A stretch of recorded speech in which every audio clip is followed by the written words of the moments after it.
है। और इस बाइलोब्ड स्ट्रक्चर को बच्चों हम कह सकते हैं दैट इज ये डाइथीकस भी होता है, क्योंकि पे एक आउटर वॉल होती है, एक इनर वॉल होती है।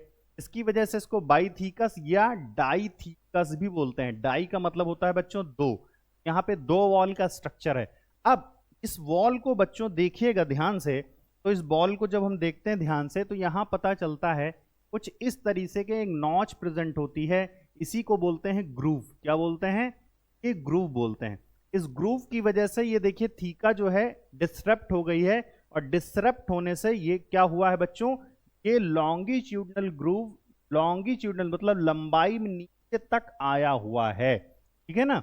इस लंबाई में आने के कारण हुआ क्या है कि इसका शेप जो है, इसका शेप एंथर का हो गया है बच्चों कैसा, बाइलोब्ड। क्योंकि यहां से ग्रूव हो गया, यहां से ग्रूव हो गया।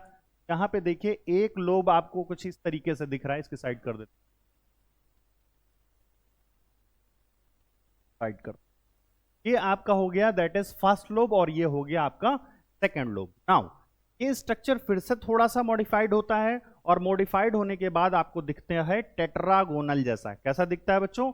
टेट्रागोनल। इस टेट्रागोनल में बच्चों यहां पर आपको दिखते हैं 4 माइक्रोस्पोरेंजिया, 1 2 3 4। ये चारों माइक्रोस्पोरेंजिया बच्चों कहां होते हैं? एंथर के 4 कॉर्नर पर होते हैं। ठीक है ना?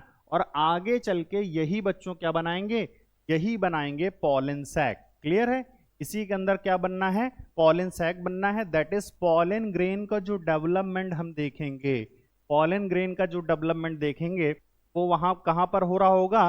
दैट इज पॉलन सैक के अंदर हो रहा होगा। अब देखिए एनसीईआरटी इस बारे में क्या क्या कहती है। एनसीईआरटी के बारे में हमें पढ़ना है, तो एनसीईआरटी पढ़िए भाई। एनसीईआरटी क्या कह रही देखिए। तो टिपिकल एंजियोस्पर्म एंथर कैसा होता है? जैसा हम लोगों ने बताया सर, बाइलोब्ड होता है। ईच लोब, अगर हर लोब को देखें तो उसमें 2 थीका होती हैं, इसी वजह से इसको डाइथीकस कहते हैं। ऑफन एक लॉन्गिट्यूडनल ग्रूव्स होता है बच्चों, जो लेंथ वाइज नीचे की ओर आता है और दोनों थीका को सेपरेट करने का काम करता है। फिर हम जब वेरियस टाइप के टिश्यू और उसके ऑर्गेनाइजेशन को देखते हैं तो उसके लिए सबसे बढ़िया कौन सा सेक्शन है? Transverse section. ट्रांसवर्स सेक्शन का मतलब है अगर एंथर इस तरीके से है तो इसको ऐसे काट दिया जाए, और ऐसे काट करके आप सामने की ओर देखोगे पूरा आगे से आपको स्पष्ट नजर आएगा।